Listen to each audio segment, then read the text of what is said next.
What if we had the demanding task of incorporating the autonomous vehicle into our existing framework, the existing city streets, the existing pattern? We have to design a beautiful city, a city that has the water background that we have, has the great streets that we have, but we want to eliminate a lot of the cars because we're going to grow by almost 2 million people and we can't accommodate 2 million automobiles or even a quarter that many. So what do? Maybe we use those existing vehicles to move us around. The vehicles are parked 80% of the time. What if we use them 80% of the time? We might only need about 20% of them to take us where we really want to go, in style. Press a button and we're there. That'd really be wonderful. And it can accommodate people of all ages, going to school, going to work, going to have a good time.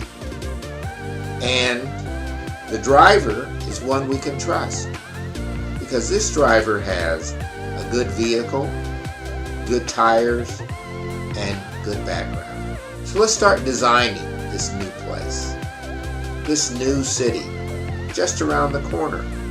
A lot of the technologies are already here. Google's providing them. They provide sensors, cameras.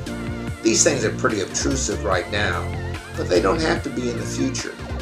And we can have little vehicles that we can take with us on a picnic or wherever we're going.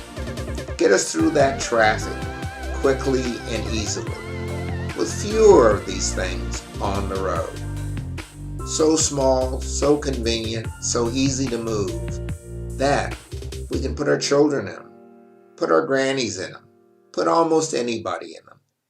Now, they can respond very well to other driverless vehicles that obey the rules, but responding to people who don't is a bit more problematic.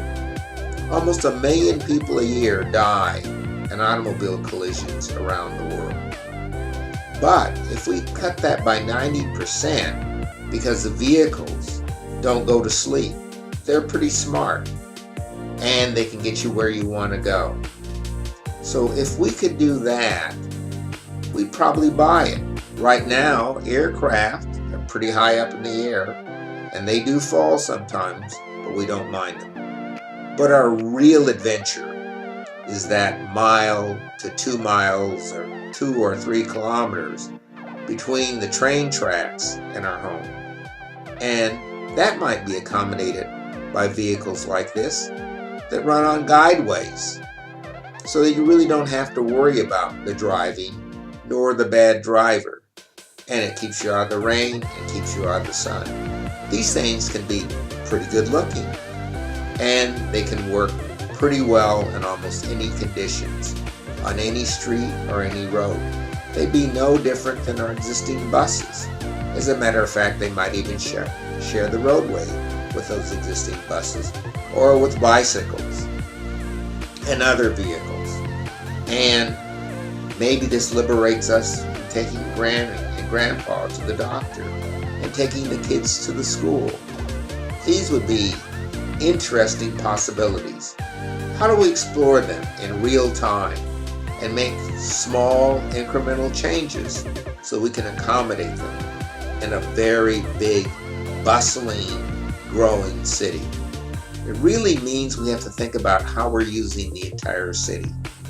Most of our office buildings, those big skyscrapers, are vacant 2/3 of the time. So if we use that space better, and use the space underground better, maybe we could have more pleasant places to live in, to work in, to shop in. And why do we have to spend so much time going out to get things when now we have all the devices in the world to bring them right to us, right to our home? That pizza delivery, that lunch meal, all those things can be delivered to us by the drone. And the drones are coming fast and furious. They've already been introduced in Australia and the outback. It won't be long before we have them here in the city. So let's plan for what we know is going to happen in the not too distant future. We're going to have things coming in the air and on the ground. They're smaller, lighter, and they'll come to us. We don't have to go to them. We already have bicycle programs in operation. But what if we add motors to those bicycles, as you can see here in Europe, where this is already very popular. In Amsterdam, you'll run down by a motorized bicycle or a pedal bicycle. So these things are coming. In fact, they are here. What we have to do is make our infrastructure provide for them. We're moving more and more goods, but that's becoming increasingly dangerous with more drivers on the road who may not have nearly enough rest.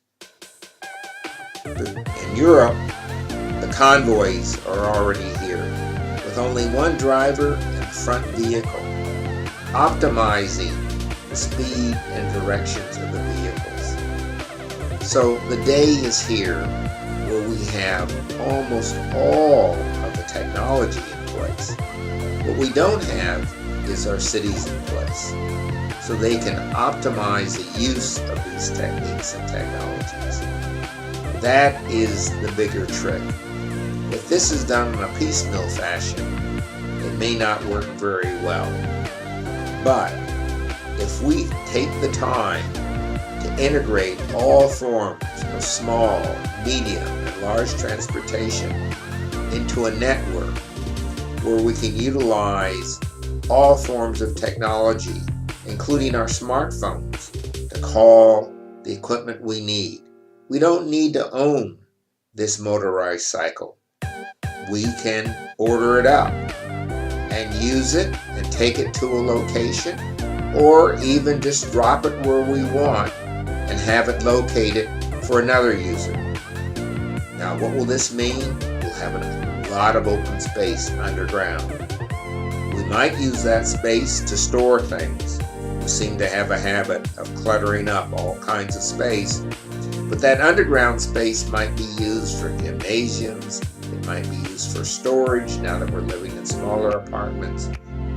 If we don't need to house a car there 80% of the time, how to use this space efficiently and effectively? It really depends on networks and putting all these pieces of transportation together. Let's do it.